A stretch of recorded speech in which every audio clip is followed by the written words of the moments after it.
Hello again, everyone. This is Gilmer, and this is episode 3, or is it 2? 2 or 3? I don't know.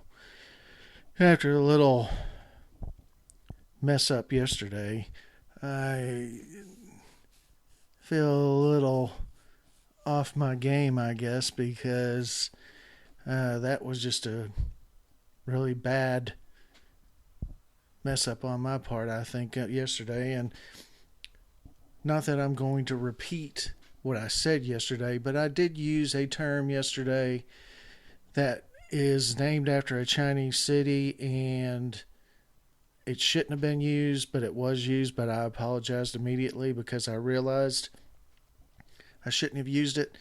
So that's all I'm going to say on the matter. I have apologized, so let's just keep going, keep playing, and let's take a look at the overlays. This shows the owner of all regions.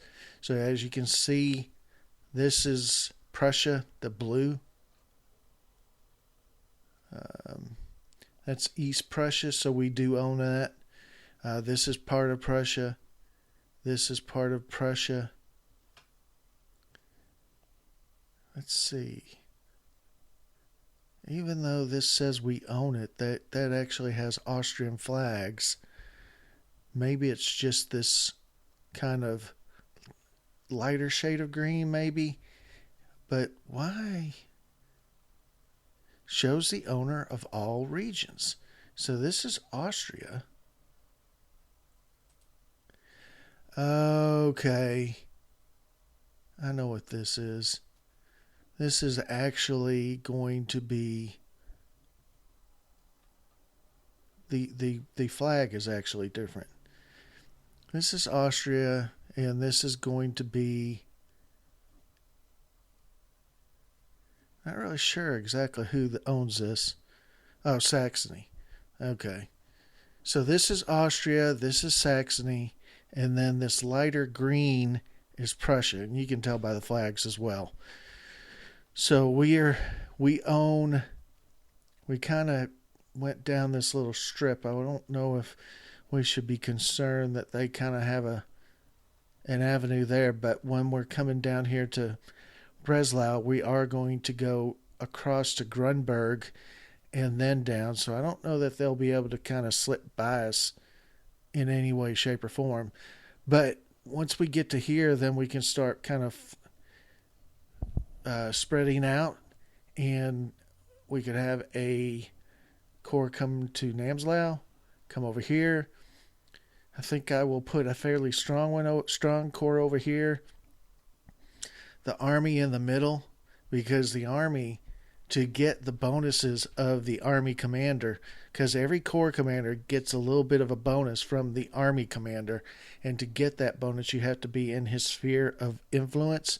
So it's smarter to keep the army kind of in the middle so that his sphere of influence goes out on either side to a certain point so that you have greater coverage.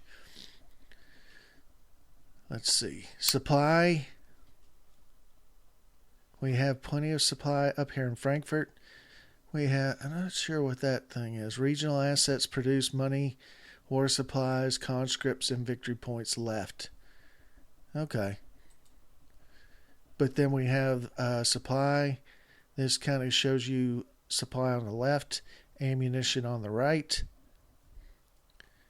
We do have a little bit of an ammunition issue, but hopefully that will kind of clear itself up a little bit.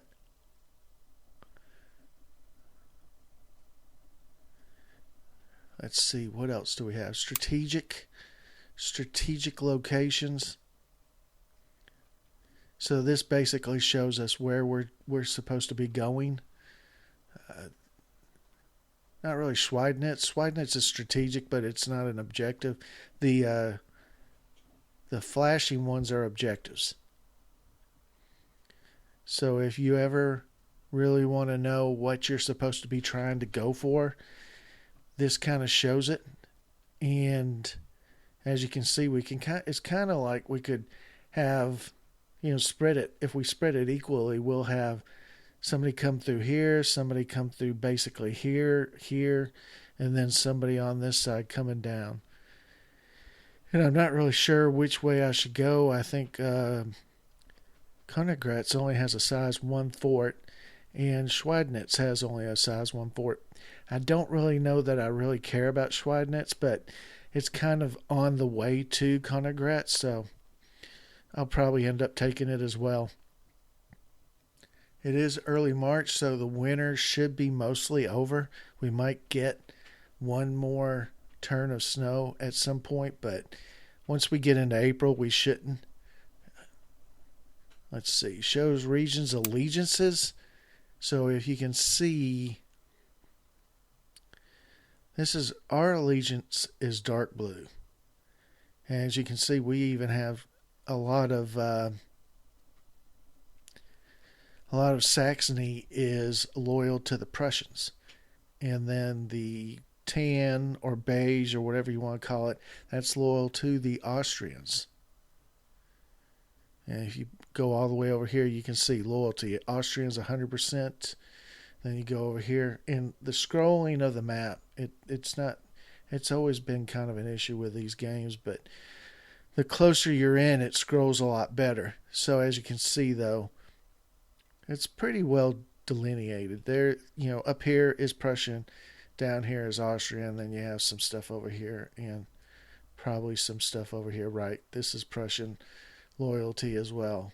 This doesn't even tell us, but it's I think Polish. At this time, Poland still, I think, was a fairly viable nation.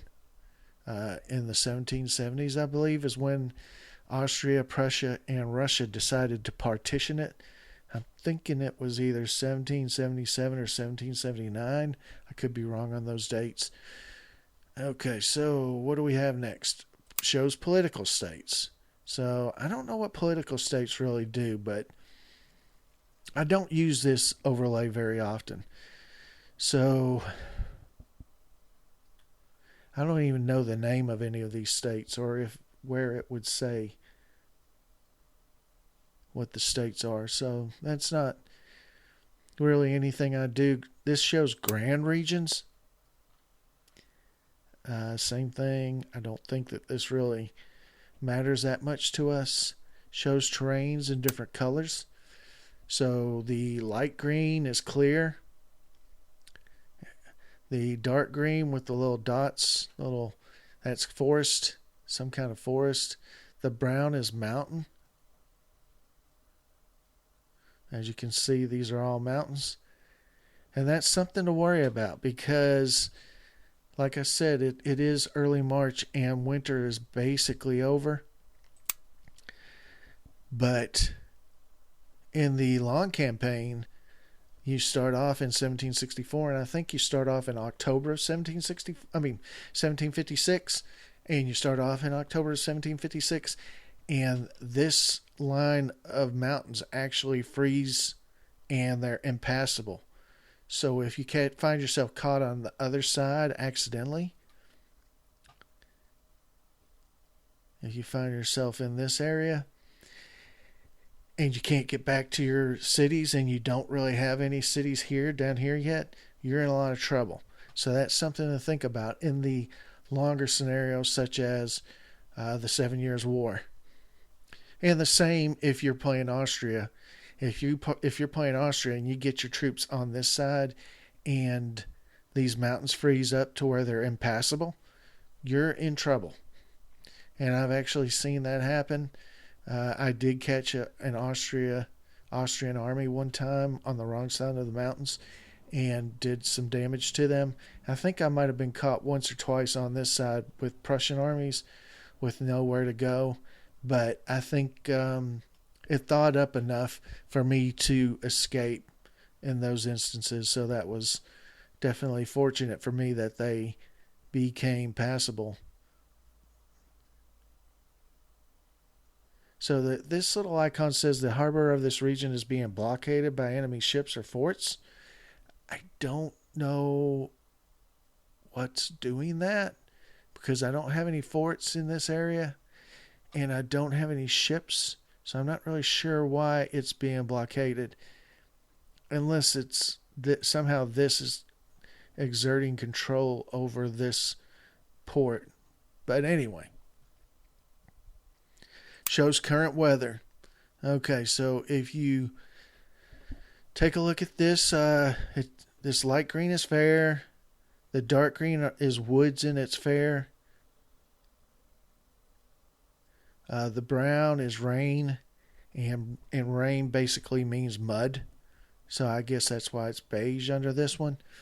And when you're trying to march through mud, it takes a lot longer, and you lose a lot more cohesion when you're trying to travel through mud. And of course, then if there are any snow areas, which they're not right now, I think they show up as white. I don't see any. So everywhere has been pretty much cleared up and no ice at this moment, but they do have rain. So that is a look at the overlays. And if you click it once, it'll show the overlay. Click it a second time, the same button a second time, and it goes back to just regular map mode. These have certain commands that you can use. You have enter structure. So if I owned Breslau, when I got to here, I could click enter structure at the end, and it would enter that city if I owned it before I marched. But since we don't own it, I can't enter the city. Split units. This unit cannot be split. Split units means if you have a general with, as you can see up there to the left, with 4 regiments of infantry, you can click the split button. And the reason you would do that is if you get a general who's a 2-star that has units attached to him, you can't make him a corps until you split units off of him. So that's important to note. So if I had Kurt Schwerin and he wasn't leading a corps, and I had units attached to him like this one is, I wouldn't be able to make him a corps until I actually clicked split the units off of him, so that he has no actual regiments attached directly to him, because that would kind of make him a divisional type commander as opposed to a corps commander. Combined units, that's pretty much the opposite of the minus. If you have a general that you want to attach units to, you select the general and you select the unit, and if you're able to attach them, it'll say combine units. That will be active. Synchronized movement, we've talked about that a little bit. If your army is on synchronized movement and you drag it, every corps that's in the same region with him will move with him, and they'll go at the speed of the slowest stack. So if you have an army and 3 corps, and an army and 2 corps can get somewhere in 5 days, but one of the corps can only get there in about 8 or 9 days, everybody will get there in 8 or 9 days because they'll go at the speed of the slowest stack. And I think, yeah, so even if the army isn't here, so let's say this army wasn't here, it was off here somewhere, but I had 3 corps in here, I could still use the synchronized movement. I could still use a synchronized movement to move just the corps without the army with me if they're all starting from the same region. So that's something to think about, because if I had 2 strong corps here and I wanted to move them down and to attack Breslau, and I wanted them to do it in coordination, I would select this synchronized movement. Let's go on to the next tab. The next tab is for organizing your army. And so this first button is form army. You cannot form an army from the stack. Either the stack is already an army or you don't have the required units. To create an army, you need a general with at least 3 stars. In most of the Asia games, 3-star is as high as you can get, except I did see in Wars of Napoleon. Napoleon is a 4-star, and all his corps commanders are 3 stars or 2 stars, I believe. Dismiss corps, if you have a corps and you don't want it to be a corps anymore, you'd click that. I'm not really sure what you would use that for, other than possibly, I do know why you'd do that. Let's say you have an army here and an army out here, and this corps is out here, but it's attached to this army. You wouldn't want it attached to that army because it might be out of command, its command sphere. So what you would do is you would dismiss the corps and then create the corps. Where is the button? Dismiss army. Create corps. So you would dismiss the corps and then create a corps so that it would attach to the army over here. We said form army, dismiss army. The only time I could think of that you would dismiss an army is if you have a limit on the amount of armies that you can create and you're at that limit, and then a really good general becomes available to make an army out of, but you can't create an army because you're at the limit. So you would dismiss a poorer general's army and make an army out of the general that's really good. Let's see. Brigade command, that's just, you would do that. All of these, I believe, are brigade commanders. In brigade commanders, you enable brigade command for somebody to attach units to them. So this guy's already a brigade commander. If I wanted to not have him as a brigade commander, I would click split units, and then this button I could click and it would disable brigade commander for this leader, I think. Promote leader. The way you promote a leader is, let's get here. Let's go. Let's do this.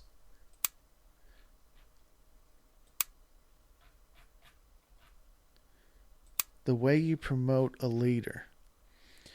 And if you can see these messages, Johann von Vettel has been congratulated for his victory. Kurt von Schwerin has been congratulated for his victory. Adam Friedrich von Gietz has been congratulated. So all these guys have been congratulated. And it tells you the new seniority. And I think if a general's seniority improves by 10 points, he's eligible for promotion on that turn. It doesn't save over to the next turn, so you would definitely want to promote him as fast as possible if you ever wanted to promote him. There's some issues with promoting some leaders over other leaders. If a leader is expecting a command or expecting a promotion before somebody else, but he's not eligible because he hasn't been congratulated for a victory, and you promote the one that has less seniority than him, you will lose victory points and sometimes actually national morale as well. And then the last tab is for special. Destroy a fort. Can't disband a stack. You can disband a stack sometimes, and I normally wouldn't do that, but I'm sure there's some reason people can think of for disbanding a stack. Build a depot. We're already doing that with this unit. We're building a depot in this region. And then set an ambush. If your general has an attribute for ambush, he's a skirmisher general, he can set an ambush sometimes, and gives him a plus attack early in a battle if it's just a skirmish battle. I never use that. So anyway, thought I'd explain some of that to you. And then these buttons, that's the recruitment mode. We've used that already. And then that's the all right. that is the decision mode. And you click on that and you have all these decisions. I'm having trouble with the word decision today. You have all these decisions that you can play. The region has to be eligible for that decision. So if I wanted to circumvallatio, it's a defensive force entrenchment level. You can play it in these in regions that have an actual fort. A wall, hastily build a wall around a defenseless city. So this city right here, if I owned it and I wanted to build a wall, I could build a wall. But I don't own that city, so I'm not going to build a wall around it. But see here, build a wall. Well, no, wait a minute. It's not letting me build a wall. That's weird. Okay. Not sure why it's not letting me do that. Build a redoubt. So as you can see, some regions are eligible for some decisions and other regions are eligible for others. And then some are almost all are eligible for some of these. Like the draft covers a lot, and the only reason why this one isn't showing up is because I've already placed it on that region. And then he can build units. And that's not very many units that you can build. And I've talked about building these depot battalions, and those are for replacements. That's how you build replacements in this game. And then you have supply train, supply reserve, bateau. I actually think I do want to build some supply trains. Well, where can I build them? Here we go. Because I'm using up some supply trains to build a depot in this region. And in bigger scenarios like the 7 Years' War, in the 7 Years' War you have a lot of the German states, because they're not unified yet, as you can build units for all the different states, so they all look different down here. Since this scenario is small and it's just Prussia, I can only build Prussian type units down here. So let's process a turn. Proceed to next turn.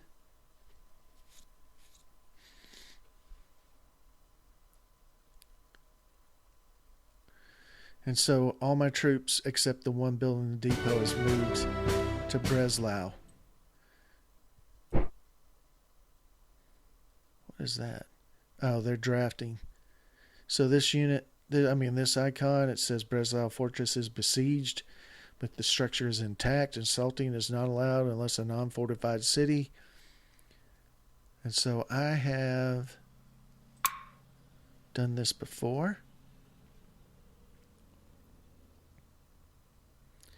A trader. It's rare, so I don't necessarily want to use it. Siege works. I want to do siege works.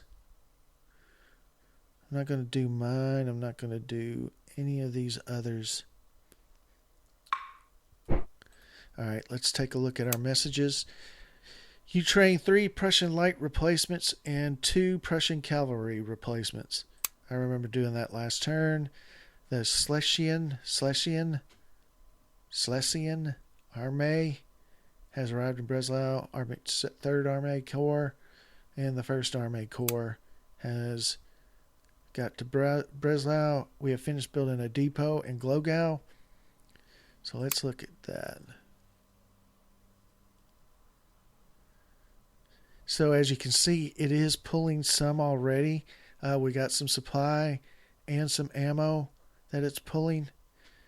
We need to get that, a lot better, but I think I am going to bring this guy down and get control of these regions. There's no way I'm going to capture all of these objectives. There's no way, because I am not able to assault these these fortresses. And they've got a garrison of 796. Holy crap. That is a lot. Okay. So, we see, we have finished. Yeah, we've already looked at that. We have started building a depot. And, of course, the message just before it said we did build a depot. And, sir, agents of Prussia have begun drafting. Agents of Austria began requisitioning. Sire, troops from Austria have begun to build a circumvallatio around the besieged city of Vienna. What? Who is Vienna?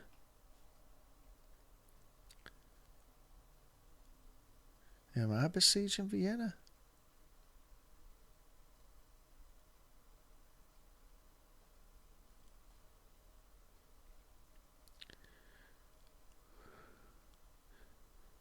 Who is... well, no. That's weird. I don't know who's besieging it. It's not me. So let's see here. So what I'm going to try to do is get like ownership of these two so I can have a line of supply, and hopefully I'll capture this with a depot. And he needs some supply wagons. I'm going to save this turn. Since I played Siegeworks and it's going to give me a breach, I'm going to go ahead and put everybody on assault. Because if I get a breach, I'll want to siege this almost immediately. And hopefully that'll allow me to do so. This is a size 2 fort. So, yeah, I need to look at this. So as I talked about in the last turn or last episode, if I have the army selected, these red regions means I can't march from here to there.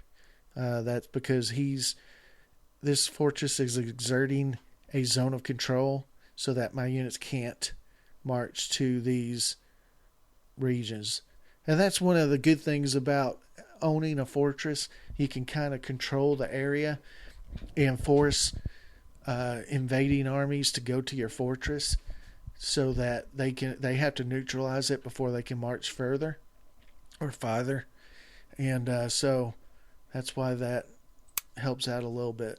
So let's process another turn.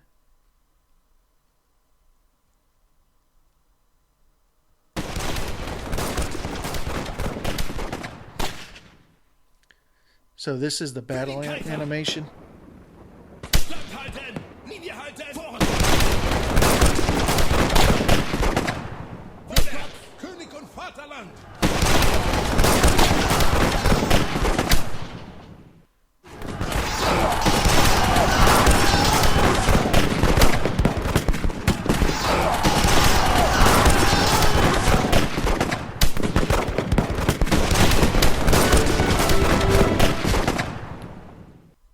Wow, that was a tremendous victory. We lost 2282 men, 2,282. They lost 7,927 men. We lost 209 horses. They lost 188 horses. But this is something about battle reports that you have to remember. You tend not to gain national morale off of battles if you don't destroy units. And as you can see, we destroyed, looks like pretty much all of their units. And so that should give us a little bit of a boost in national morale. They did not destroy any of our units. And if you kind of look at some of this stuff, percentage of units yours and your opponents, which were supplied during the battle, that's 100%. Ammunition during a battle, 100%. There was no surprise. It looks like. Number of prisoners expressed in companies. One company equals 100 men. Regiments are usually made of 10 companies. The left panel shows your prisoners. The right one shows your opponent.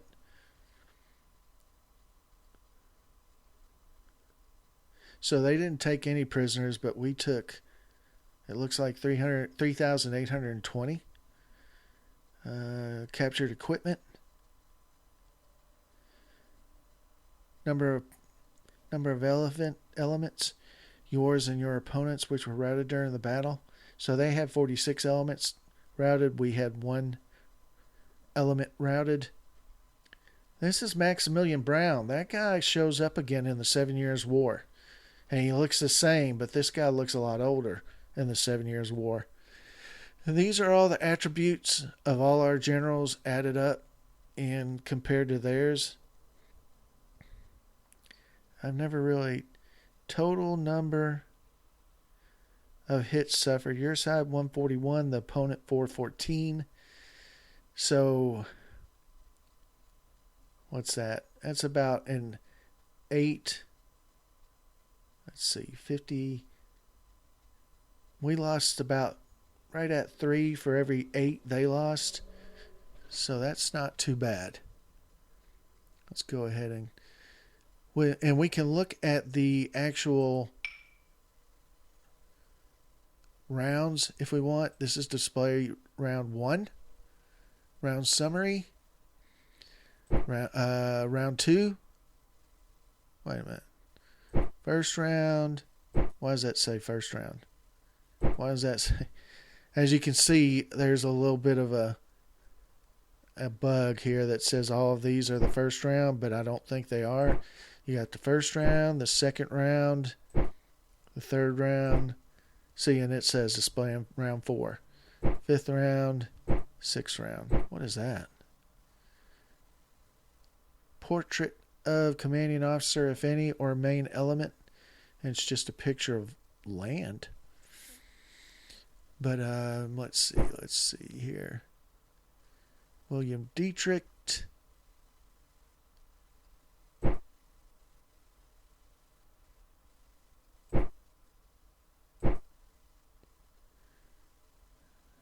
Okay, so round summary.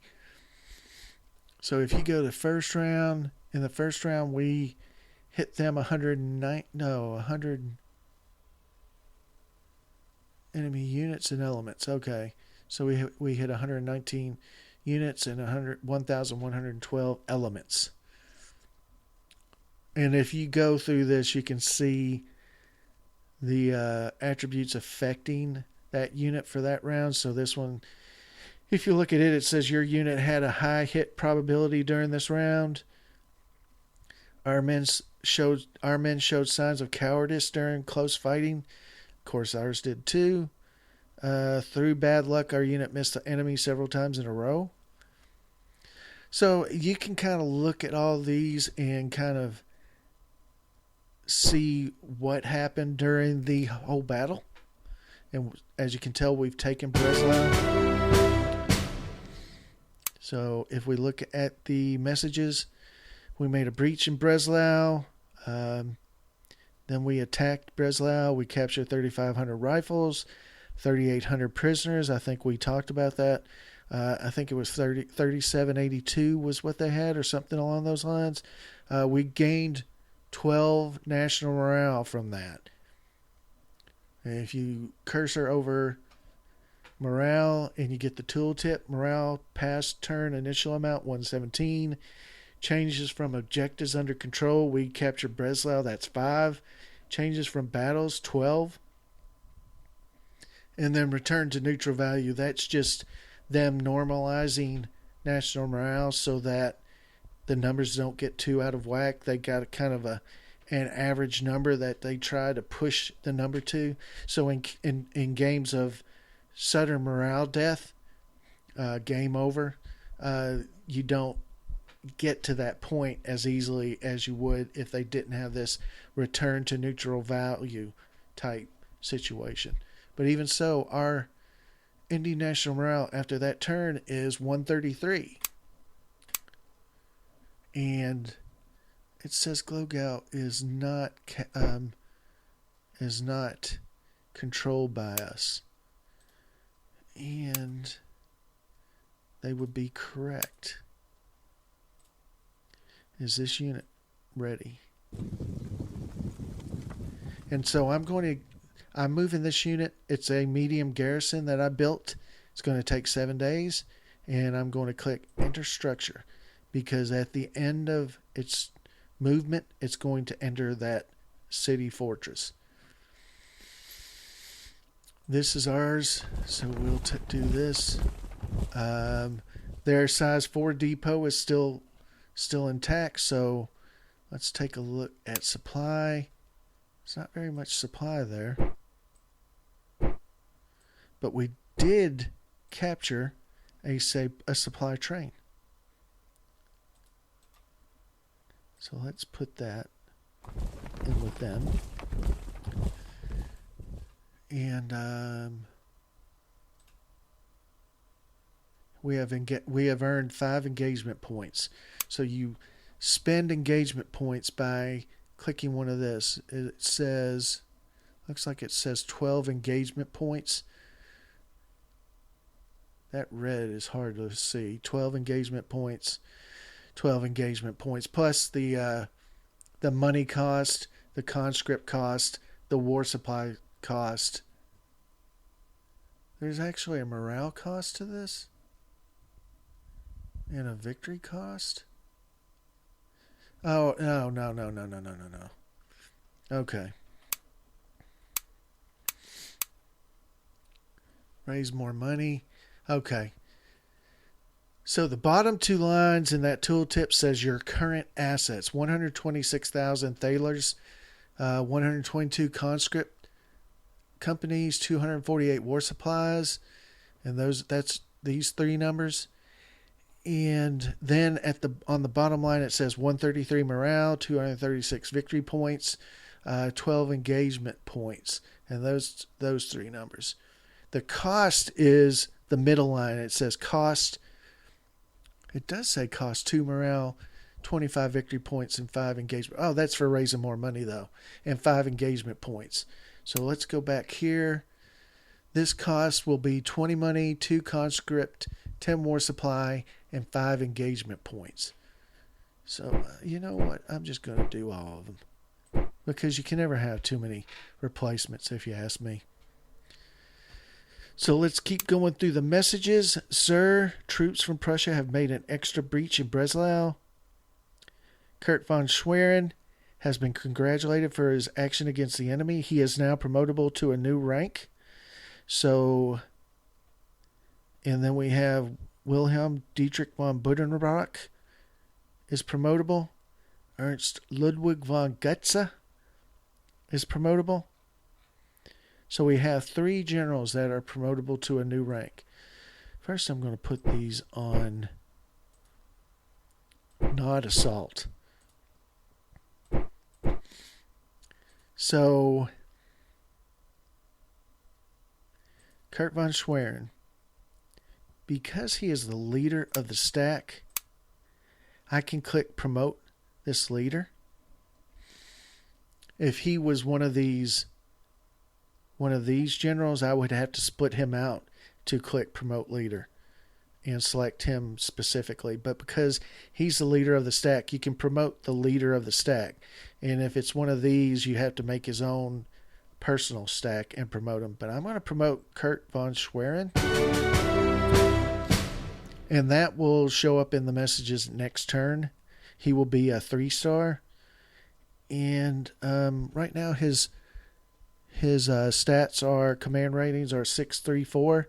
We'll see what he comes out with next turn. As you can see, he's a 3-star. He commands an army. And as I was mentioning, a 3-star is usually the highest rank of a general in these games, except Wars of Napoleon. Anyway, that is going to be the end of this episode. I've kind of run a little long. It looks like I've been talking about 40 minutes. So I'm sorry we're running long. It's just I get so wrapped up in these games that I just keep going. Thank you very much for watching. I will see you next time. Bye for now.